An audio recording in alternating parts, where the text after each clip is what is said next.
Miss Brenna, patawarin niyo na po si Sir Sam. Ako po talaga yung may kasalanan.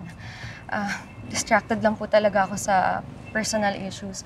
I know it sounds really unprofessional, pero Miss Brenna, human error lang po. Okay. Miss Brenna! Tumayo ka nga dyan. Nakakahiya. Tumayo ka, please. Tayo. Miss Brenna, kausapin niyo na po si Sir Sam.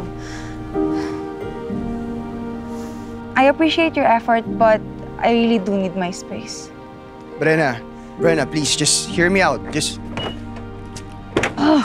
Brenna! Brenna!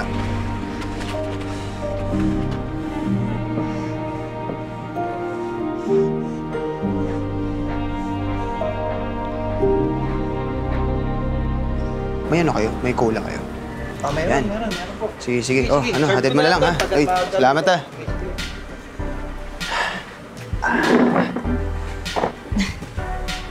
Suki ka dito?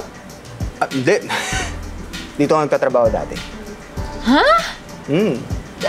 As ano? Well, isa ako sa mga tumutulong dito dati. Nung time na yun, working student pa ako. And so isipin mo, nag-aaral ako sa umaga, tapos nag-iihaw ako sa gabi. Maaga kasi kaming naulila ng younger brother ko na si Danny.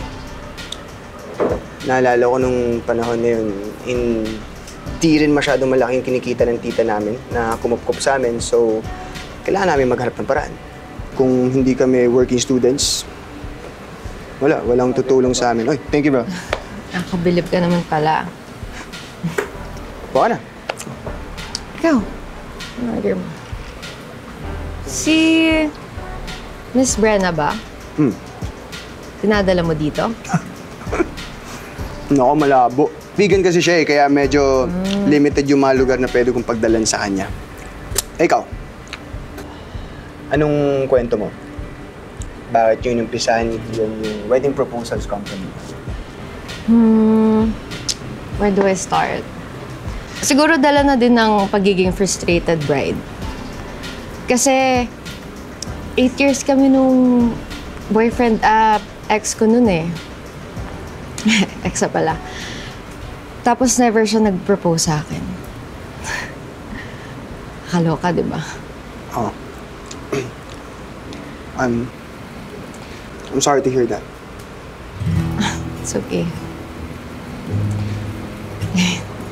Nakayaman aminin.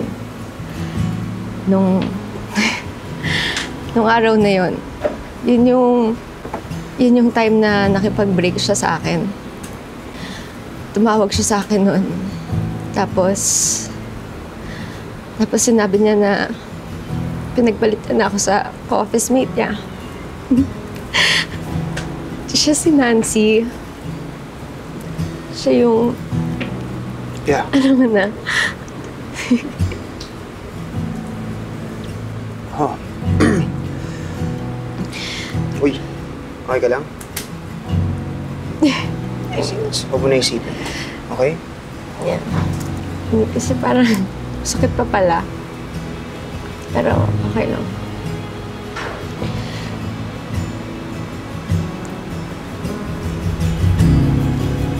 Gusto mo ng beer? Sige.